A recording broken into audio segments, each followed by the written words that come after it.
Bonjour à tous, j'espère que vous allez bien. Alors aujourd'hui je vous retrouve pour une petite vidéo qui était apparemment très attendue. Sur Instagram j'ai posté cette story dans laquelle je vous demandais de me poser des questions qui vous titillaient un peu votre curiosité ou qui vous intriguaient me concernant ou concernant ma vie, etc.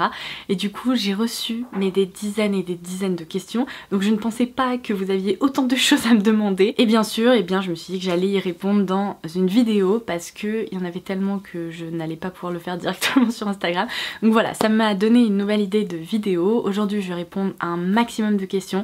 Je m'excuse par avance parce qu'il y en avait beaucoup trop et je n'aurai jamais le temps de répondre à tout. Mais si jamais c'est un concept de vidéo qui vous plaît, eh bien on recommencera avec grand plaisir. D'ailleurs si vous ne me suivez pas encore sur Instagram, n'hésitez pas à le faire, c'est toujours le même pseudo @lodosmakeup. Et comme ça si je relance une deuxième session de questions, eh bien vous pourrez poser les vôtres facilement et puis surtout vous louperez rien des petites infos que je partage avec vous au quotidien. Dans cette vidéo je vais pas vous expliquer comment je réalise mon maquillage ou quels produits j'utilise parce que sinon ça aurait été sans fin, ça aurait été un vrai chantier.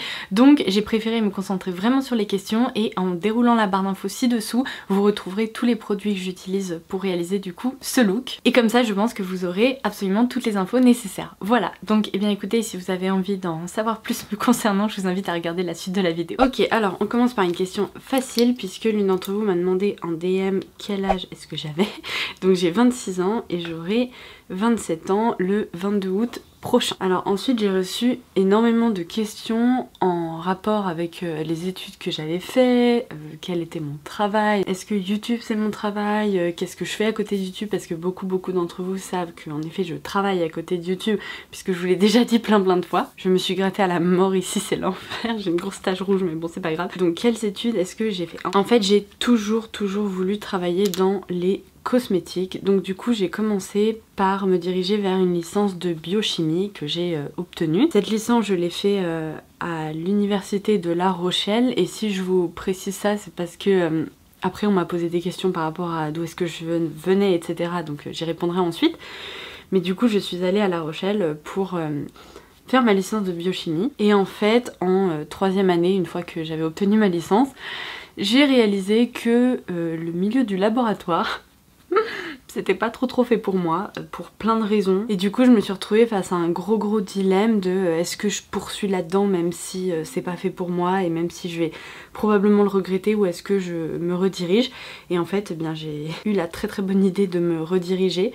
Et je pense que lorsqu'on est confronté à ce genre de choix, on finit toujours par prendre la bonne décision parce que notre avenir en dépend un peu. Si vous demandez pourquoi j'ai ça au poignet, c'est parce qu'on est allé à un festival avec mon chéri et on y retourne tout à l'heure, donc voilà, je ne peux pas encore le retirer. Donc du coup je me suis redirigée vers des études de communication et en fait évidemment on peut pas passer comme ça de la biochimie à la communication en 30 secondes. Donc j'ai refait une année de licence parce qu'à l'époque à la fac de Versailles, je ne sais pas si c'est toujours le cas, ils proposaient une licence mais seulement en fait une troisième année de licence pour les étudiants en arts et en sciences qui souhaitaient se rediriger vers le milieu de la communication, de la médiation culturelle, etc. Et donc j'ai fait ça, j'ai obtenu du coup une deuxième licence, ce qui m'a permis de me rediriger vers mon parcours en communication digitale tout particulièrement, puisque j'ai un master en communication mais avec une spécialisation dans le digital. Ce master je l'ai fait en alternance et donc voilà un peu mon parcours. Il y a une autre question en parallèle qui je trouve a un gros lien avec mes études, c'est comment es-tu devenue influenceuse. Alors si vous me suivez depuis très longtemps, j'ai ouvert cette chaîne début 2012, donc ça fait maintenant plus de 8 ans que je fais ça, c'est juste de la folie.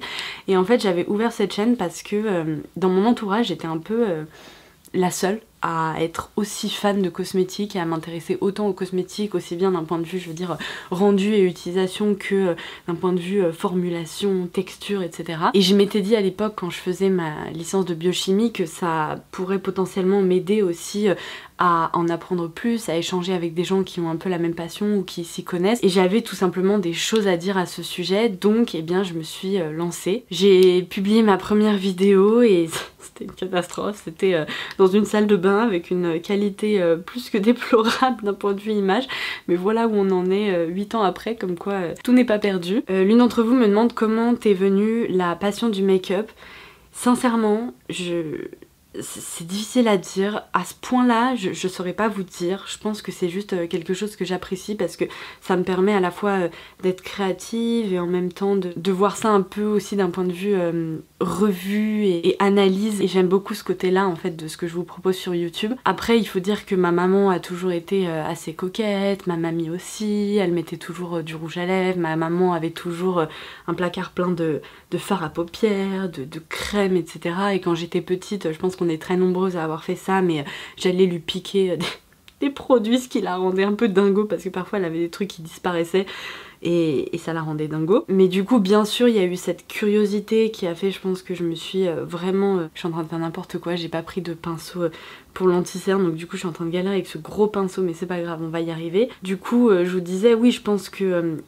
mon intérêt est venu de là, et puis après je pense que ça a fait effet boule de neige, c'est-à-dire que j'ai commencé à m'y intéresser, donc je suis tombée sur des gens hyper doués, j'ai commencé à découvrir le monde des make-up artistes, des youtubeuses américaines, etc. Et là, bah c'est l'effet boule de neige, je me suis dit, waouh, il y a tout ce monde-là qui est incroyable et que j'ai vraiment envie de découvrir, et voilà un peu comment c'est venu, en tout cas à ce niveau-là. Donc ensuite, l'une d'entre vous me dit quel métier à part YouTube, puisque bon, YouTube... en fait, je considère pas ça comme mon métier, c'est une activité parallèle qui me prend énormément de temps et que je fais avec plaisir, mais c'est pas mon boulot si vous voulez. Je l'ai jamais envisagé comme mon travail. Donc qu'est-ce que je fais à côté? Parce que je sais qu'il y a une autre question, il faudrait que je la retrouve, qui me demandait si je faisais le même... ah voilà. Travailles-tu toujours au même endroit depuis que je te suis, depuis 2014-2015? Alors non, donc comme je vous le disais, j'ai fait mon master en alternance et en fait j'ai travaillé en agence pendant 3 ans. Donc c'était une agence spécialisée justement dans le domaine des cosmétiques, de la beauté, un peu générale aussi du bien-être. Et je suis partie au bout de 3 ans pour rejoindre une marque de cosmétiques. Certains d'entre vous le savent peut-être, mais je travaille chez By Terry. Et du coup chez By Terry, qu'est-ce que je fais? Parce que j'ai aussi vu une question à ce sujet. Je suis en charge de la communication, donc je m'occupe principalement de piloter les relations presse et de m'occuper des relations influenceurs en direct. Et ce pour toute la zone Europe et Asie-Pacifique. Donc du coup je travaille à la fois sur le fait de mettre en place des campagnes en Europe ou alors en Australie, à Singapour, etc. Et puis après, comme je vous le disais, évidemment, il y a une grande partie de mon temps qui est dédiée aux relations influenceurs en tant que telles. Donc évidemment, je suis en contact avec des influenceurs partout en Europe, en Australie, dans la zone Asie-Pacifique aussi. Déjà, je suis amenée à faire ce que j'aime, c'est-à-dire travailler dans le digital, travailler avec des influenceurs. Et étant justement créatrice de contenu moi-même, eh bien je pense que sincèrement, ça m'apporte un avantage énorme parce que je comprends exactement les problématiques de toutes ces personnes au quotidien et je comprends leur façon d'envisager la création de contenu, contrairement à beaucoup de personnes dans cette industrie. Donc oui, je travaille sur le marché français, mais pas que, vraiment pas que, parce que aujourd'hui j'ai quand même une bonne partie de mon temps qui est dédiée aussi à d'autres pays. Et d'ailleurs ça fait un peu plus de 2 ans maintenant. Alors il y a une autre question qui me demande comment arrives-tu à t'organiser pour travailler sur YouTube et en entreprise. En gros ça rejoint aussi une autre question que j'ai reçue concernant mon organisation, quoi, comment je fais pour faire tout ça. À vrai dire, je pense que ça fait tellement longtemps que je fais ça que je suis maintenant complètement formatée et j'ai des réflexes probablement que d'autres personnes n'ont pas, où j'ai réussi à complètement gérer mon temps mais avec une précision telle que rien n'est laissé au hasard. Donc en fait la solution c'est juste quand on aime quelque chose et quand on veut le faire, on trouve toujours le temps. Alors oui, c'est pas toujours évident, mais c'est beaucoup d'organisation. Donc je travaille à plein temps, du lundi au vendredi. Et en fait, dès que j'ai un moment, évidemment, j'en profite pour répondre à vos questions, pour vous répondre par mail, par message privé, etc. Ensuite, quand je rentre, eh bien, s'il faut monter une vidéo, etc., je commence, quitte à y revenir 5-6 fois, parce que parfois, j'ai pas un certain nombre d'heures vraiment dédiées à ça. Donc je commence le lundi soir, un petit peu le mardi soir, le mercredi, puis peut-être qu'en fin de jeudi c'est terminé, mais du coup voilà un peu comment je m'organise. Après j'essaye de filmer uniquement le week-end parce que en semaine déjà quand je rentre sincèrement je suis décalquée et je me verrais mal me lancer dans le fait de filmer une vidéo. Ça m'est déjà arrivé quand j'ai une idée comme ça et que j'ai la pêche et tout, mais c'est assez rare que je filme en semaine aussi parce que quand je rentre, la plupart du temps il fait nuit, hein, donc il faut se rendre à l'évidence, c'est pas idéal pour filmer. D'ailleurs, je sais pas si vous avez testé ces petits blushs chez Sephora, mais ils sont extra, il faudrait que je vous en parle dans une vidéo de maquillage à petit prix parce que je les trouve vraiment jolis. Et oui, aujourd'hui j'ai pas utilisé mon pinceau de patte de chien. Bouh! Et donc du coup ouais, je filme tout le temps le week-end parce que c'est ce qui m'arrange, c'est comme ça que je fais. Donc souvent le samedi ou le dimanche matin je filme et puis ensuite si on a des choses à faire, et bien on décolle, on va faire ce qu'on a à faire et puis après le soir quand je rentre je me mets à monter mes vidéos, voilà, à faire tout ce que j'ai à faire. Donc c'est franchement beaucoup d'organisation et sincèrement j'ai beaucoup de personnes que je connais qui me disent mais en fait comment tu fais, c'est pas possible. C'est juste que je dors probablement moins qu'avant et je m'organise mieux et j'ai revu un peu mes priorités aussi, c'est-à-dire que je vous en avais parlé dans ma vidéo concernant les leçons que j'ai appris ces dernières années, mais je dédie mon temps à ceux qui en valent vraiment le coup, ceux, je veux dire, des personnes, mais je parle aussi des activités qui m'intéressent, etc. Et du coup, bah voilà un peu comment je m'organise. Et c'est vrai qu'aujourd'hui, bah, j'ai jamais le temps de procrastiner, j'ai jamais le temps de m'ennuyer, j'ai jamais le temps de me dire bah qu'est-ce que tu vas donc faire aujourd'hui. Il y a tout le temps un truc à faire. Donc ça c'est l'avantage de mon quotidien, c'est-à-dire que je ne m'ennuie jamais. Et j'ai aussi appris un peu avec le temps à lâcher prise et à prendre un peu plus de temps pour moi, parce qu'il y a justement une autre question qui me demande alors attendez, parce que là c'est la question qui fâche et qui me fait mal et c'est terrible et vous êtes plusieurs à m'avoir écrit à ce sujet. La question c'est: tu ne postes plus sur ton blog?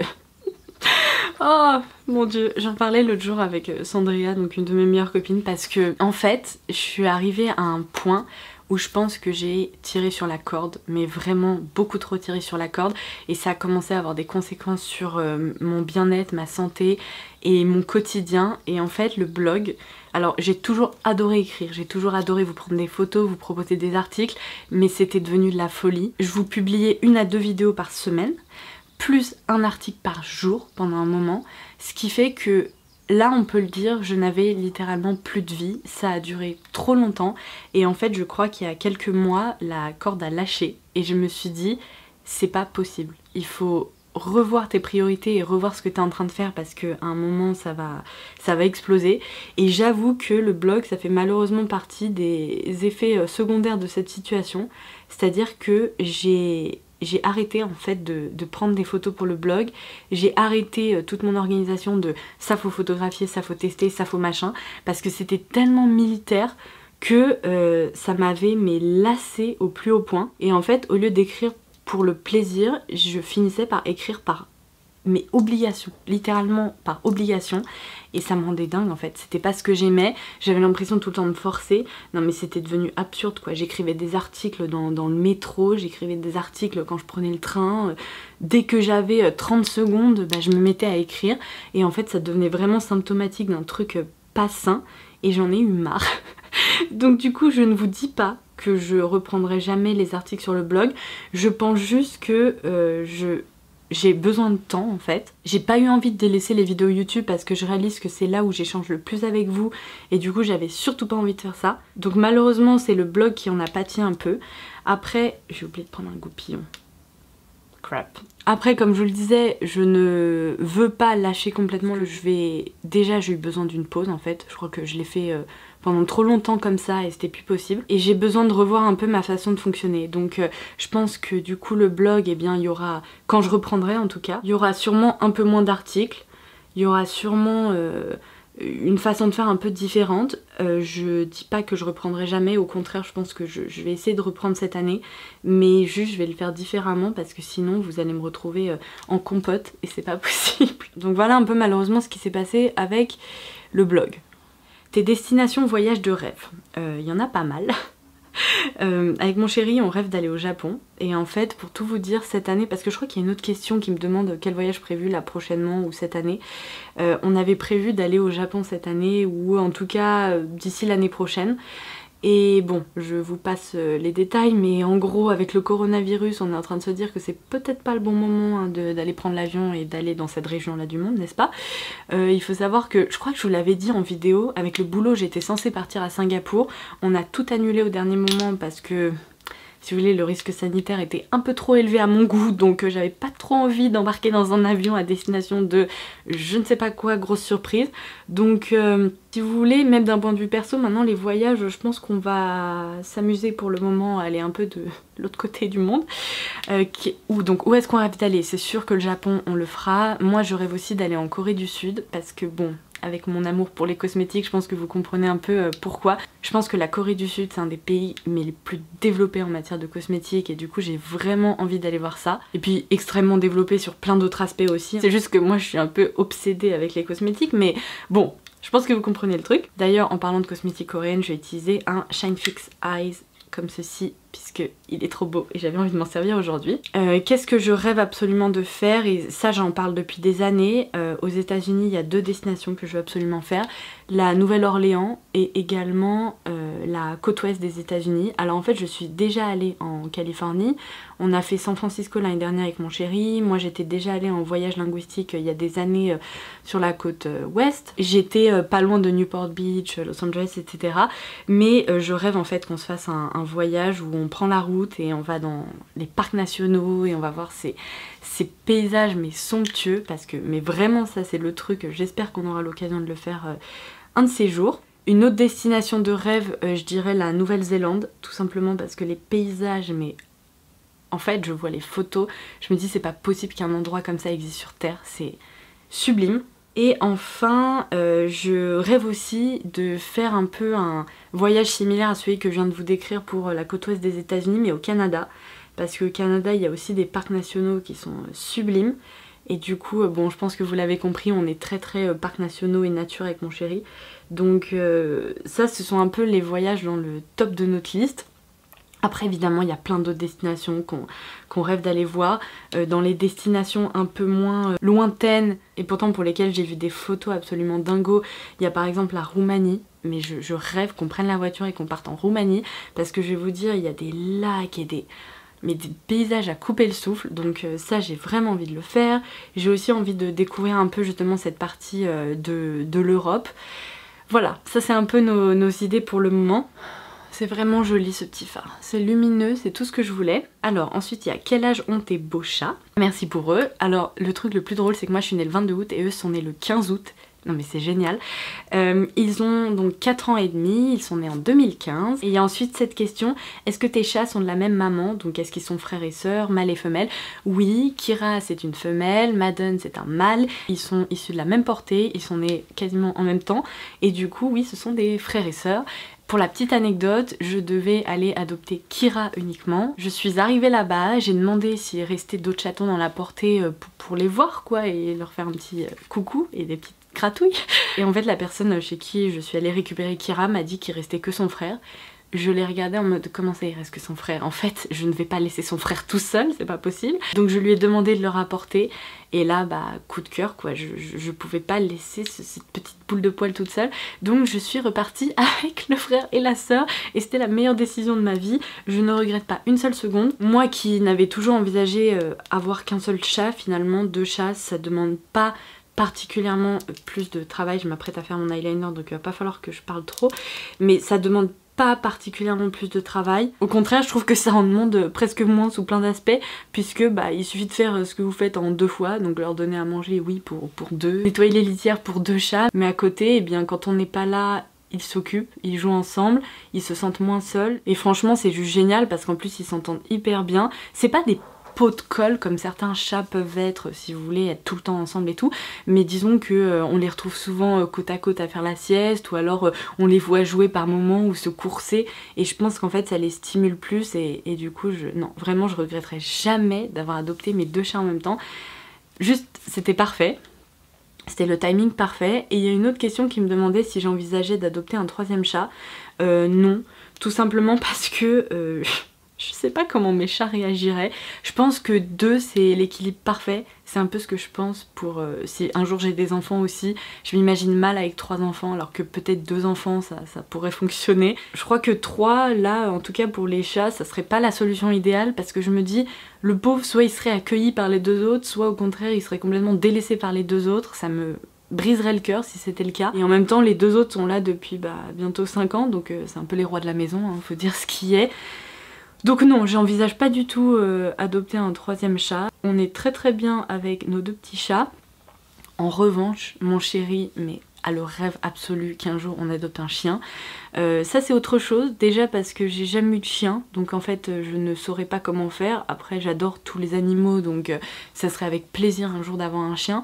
Mais je me dis plus, si vous voulez, d'un point de vue espace, etc. J'aimerais bien qu'on ait un chien un jour où on aura peut-être une maison, où le chien pourrait aller...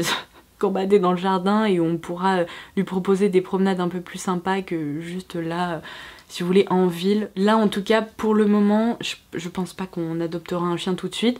Un jour peut-être, c'est vraiment le rêve d'enfant de mon chéri, donc ça pourquoi pas. Mais pareil, je me suis toujours dit mais comment est-ce que les chats réagiraient, parce qu'on a quand même à la maison les 2 chats les plus pépousses du monde qui aiment manger, dormir et se faire gratouiller le ventre. Donc je ne sais pas comment un petit chiot complètement fou eh bien il serait accueilli. Je pense qu'il terroriserait les chats dans un premier temps.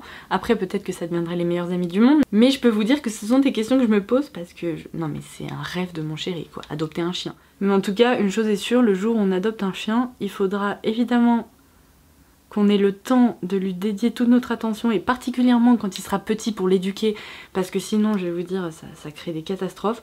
Autant un chat, je trouve que l'éducation est assez facile, autant un chien, il faut quand même s'y connaître un peu, et pour le coup je n'y connais absolument rien, donc il faudra que je me penche sur la question, si jamais ça arrive. Alors ensuite il y a eu pas mal de questions à propos de mes cheveux, non mais la folie quoi, mes cheveux. Vous me faites trop rire. Alors, il y a eu plein de questions hyper gentilles et plein de petites remarques hyper gentilles à propos de mes cheveux. Donc là par exemple, ta chevelure rouge paraît tellement naturelle tant ça te va bien. Merci beaucoup. Reçois-tu des remarques au quotidien ? Oui et non. Je pense que maintenant je suis tellement amenée à côtoyer beaucoup de personnes que je connais déjà que, si vous voulez, mes cheveux, on est passé à autre chose quoi, il n'y a plus grand chose à dire.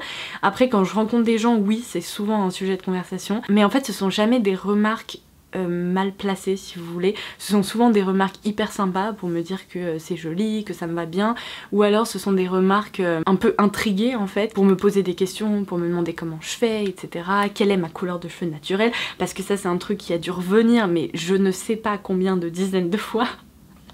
Alors ma couleur naturelle, je sais pas si vous allez pouvoir la voir là, pas vraiment. J'ai les cheveux...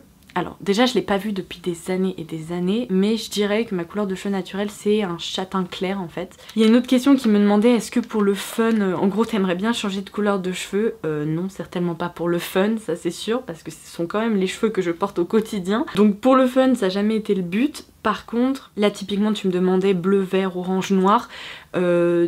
Non, en fait j'ai jamais envisagé la couleur de mes cheveux pour le fun, c'est juste que j'ai toujours voulu trouver la couleur qui m'allait le mieux, et en fait j'en ai testé plein. Alors je suis jamais allée vers le bleu, vert et compagnie, mais je veux dire j'ai déjà eu des balayages, j'ai déjà eu les cheveux blonds, décolorés, j'ai déjà eu les cheveux noirs, les cheveux bruns, les cheveux... Enfin vraiment j'ai testé plein de couleurs, et la seule dont je me suis jamais lassée, je vais continuer sinon je n'avancerai jamais ce make-up, donc la seule dont je ne me suis jamais lassée c'est la coloration rouge. Il y a d'autres questions qui me demandaient si je me lassais pas, si l'entretien était pas trop compliqué, etc. Alors, me lasser, non, parce que sinon en fait je crois que j'aurais déjà changé de couleur de cheveux. J'ai toujours ces moments un peu d'interrogation où je me dis quand est-ce que tu auras envie de changer en fait, parce que là je pense que je dois avoir les cheveux rouges depuis plus de 9 ans, quelque chose comme ça. Mais je crois que j'ai tellement trouvé la recette qui fonctionne pour avoir ce rouge exactement comme je le voulais que j'ai la flemme de changer en fait. Je me dis mais imaginons je change, ça me plaît pas, je veux revenir au rouge et j'y arrive pas, mais ça serait l'enfer absolu. Donc du coup non, là dans l'immédiat je n'ai pas du tout prévu de changer de couleur de cheveux. Les seuls moments où en fait je suis un peu lassée du rouge, c'est quand il s'agit de refaire ma coloration et que j'en fous partout et que je fais des taches à droite à gauche dans la douche et que je me dis mais ah ça me saoule, surtout quand j'ai les cheveux longs en fait, parce qu'avec les cheveux courts c'était plus rapide et ça allait plus vite. Là avec les cheveux vraiment longs, en plus je compte encore les laisser un peu pousser, là c'est le moment où parfois je pète un câble, mais quand j'y vais avec de la patience et quand j'y vais en prenant sur moi, ça va, tout se passe bien. Et en fait quand je me rince les cheveux et qu'après ils sèchent et que je vois le rouge, je me dis non quand même, ça valait le coup de passer par là. Donc puisque vous m'avez posé la question, en racine j'utilise toujours le Magic Contrast de L'Oréal avec de l'oxydant 20 volumes, et en longueur, donc ça je le pose vraiment que en racine, ensuite je rince, je le laisse poser à peine un quart d'heure. Et ensuite en longueur j'utilise toujours le Crazy Color dans la teinte vermillon red il me semble, parce que j'ai beaucoup switché entre Fire et Vermilion Red justement, et du coup bah, j'utilise plutôt le rouge plutôt que le Fire maintenant, parce qu'en fait j'ai remarqué que le Fire il y avait des reflets un peu roses qui apparaissaient au bout d'un moment et c'est pas vraiment ce que je recherche, donc voilà un peu pour ma coloration. J'aimerais bien réussir à vous filmer dans un futur assez proche une vidéo routine capillaire où je vous parle un peu de mes cheveux parce que c'est un grand sujet. Beaucoup d'entre vous m'ont demandé si je tirais dessus la nuit pour les faire pousser autant, mais non, c'est juste que j'en prends vraiment soin. Donc voilà pour les réponses concernant mes cheveux. Ah oui, et il y avait une autre question qui me demandait tous les combien est-ce que je refaisais ma coloration, comment je faisais pour jamais avoir de racines. C'est un peu le truc mystique. Et est-ce que en gros je la refaisais tous les 15 jours? Alors la réponse est non. C'est juste que je pense qu'en vidéo, quand j'ai un tout petit peu de racines, là vous voyez j'en ai vraiment un petit peu, ça se voit beaucoup moins en fait parce qu'il y a les lumières, parce qu'il y a ce côté un peu contrasté, il y a le rouge qui ressort beaucoup. Donc dans la vraie vie, je peux vous assurer qu'au bout d'un mois, je suis obligée de refaire ma coloration parce que je supporte pas avoir des racines. Et quand je vois un peu plus de, je sais pas, 1,5 cm de racines, je me sens obligée de refaire ma coloration parce que ça me rend dingue. Donc ça, je dirais que c'est en moyenne toutes les 3 semaines, un mois. Mais tous les 15 jours, certainement pas. Je deviendrais folle si je devais refaire ça tous les 15 jours. Ah non, là c'est pas possible en fait. Mais je dirais en général je refais ça tous les mois quoi. C'est pas évident hein, de vous parler de me maquiller en même temps, je suis en train de me mettre des pâtés de mascara partout. Tout va bien? Alors attendez, avant que je passe à la deuxième couche, à quoi je peux répondre? Alors où est-ce que j'habite? Ah oui, pardon, j'ai toujours pas répondu à cette question par rapport au fait de est-ce que je viens de la région parisienne, etc. Où est-ce qu'elle est cette question?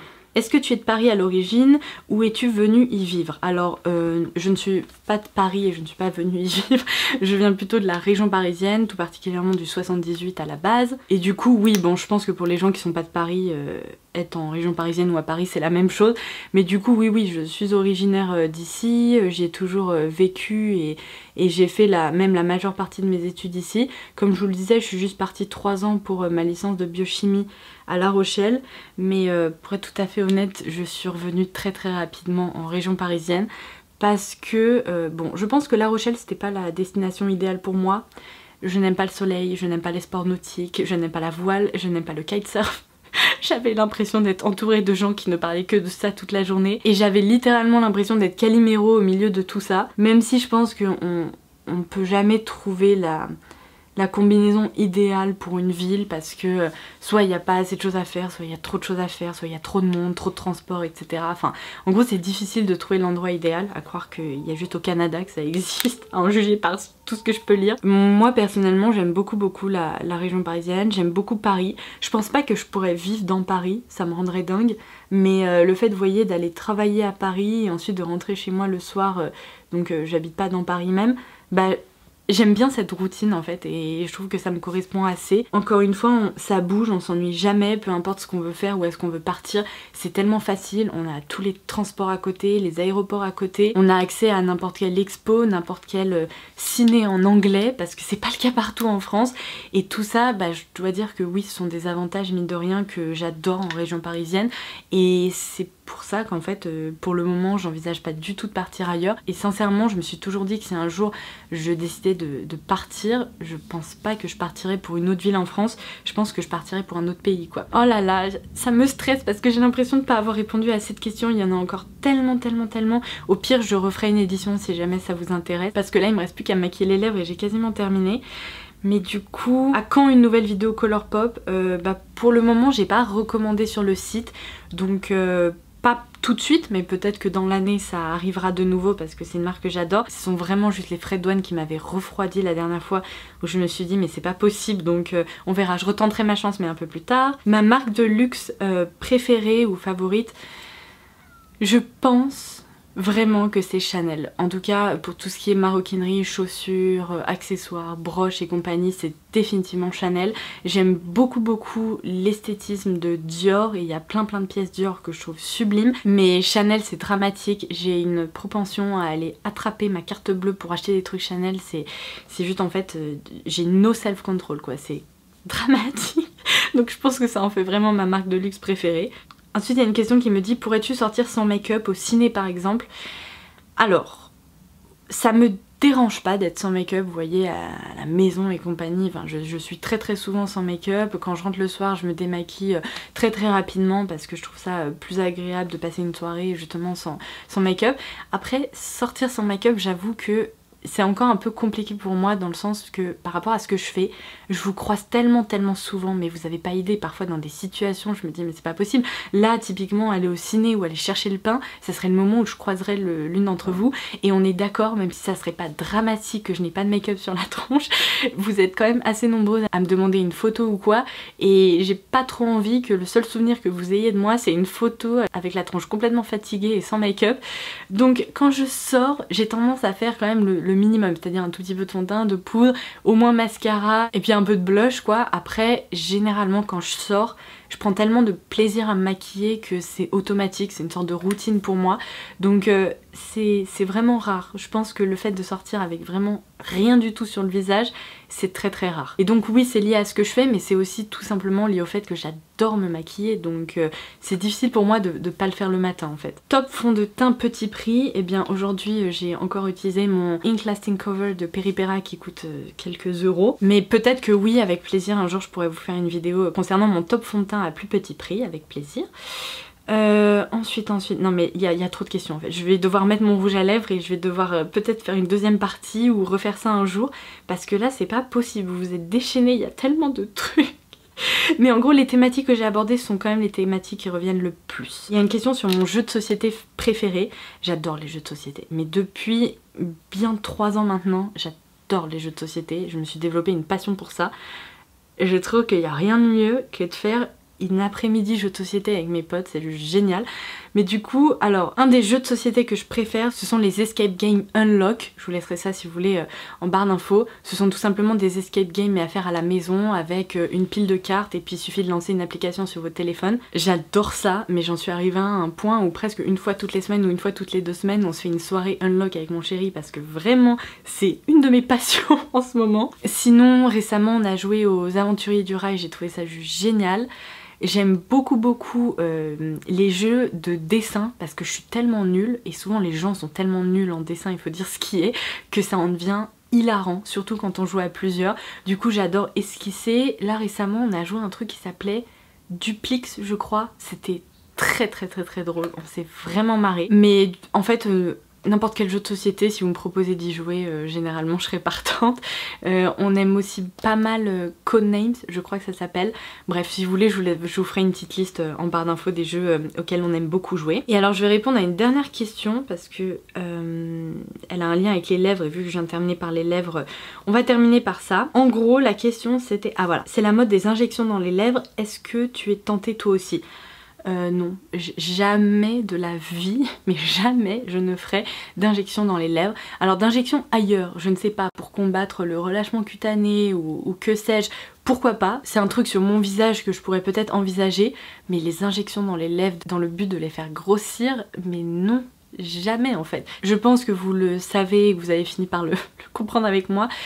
J'ai pas les mêmes critères de beauté et j'aspire pas aux mêmes définition de l'esthétisme que d'autres personnes et surtout en ce moment, je veux dire ça va faire quoi bientôt 6-7 ans qu'on est dans une mode de l'esthétisme beauté des Kardashians avec en effet des énormes lèvres, des visages hyper refait et compagnie. Et alors je n'émets aucun jugement de valeur là-dessus parce que je suis la première à dire que s'il y a quelque chose qui vous complexe, que vous avez envie de faire des injections, de la chirurgie ou que sais-je, ça ne tient qu'à vous en fait et je trouve que c'est une problématique qui ne devrait tenir qu'à la personne en question qui envisage ça. Si c'est quelque chose qui peut vous améliorer votre quotidien, vous rendre plus heureux et tout, mais foncez, il faut juste que cette décisions vous appartiennent entièrement et il faut pas que vous le fassiez parce que on va dire qu'on est dans une période où c'est tendance de faire ça ou alors on est dans une période où l'esthétisme, vraiment la définition de la beauté, bah, ça s'approche de ça. Je pense que c'est hyper important de se dire bah non, par exemple si vous avez des lèvres hyper fines et que ça vous complexe depuis longtemps, il n'y a pas de raison de pas le faire.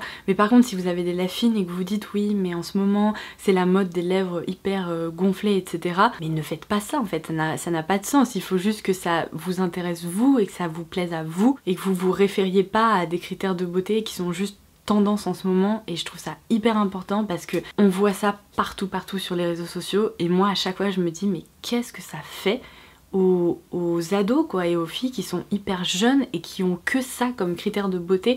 Je trouve ça mais dramatique vraiment. Et moi ce qui m'a toujours le plus touchée dans l'industrie de la beauté et de l'industrie cosmétique en général, c'est vraiment ce discours qui tourne autour de la beauté individuelle. Et le but c'est pas de former une armée de personnes qui se ressemblent, au contraire c'est de cultiver sa propre beauté et sa beauté personnelle et le fait de mettre en avant vos atouts, vous voyez ce que je veux dire. Du coup oui, je fais partie des gens qui n'ont pas des lèvres qui sont énormes, ce n'est jamais quelque chose que j'ai recherché. Ça me convient très bien d'avoir des lèvres fines et pour le moment je n'ai jamais eu recours à la moindre injection ou procédure esthétique.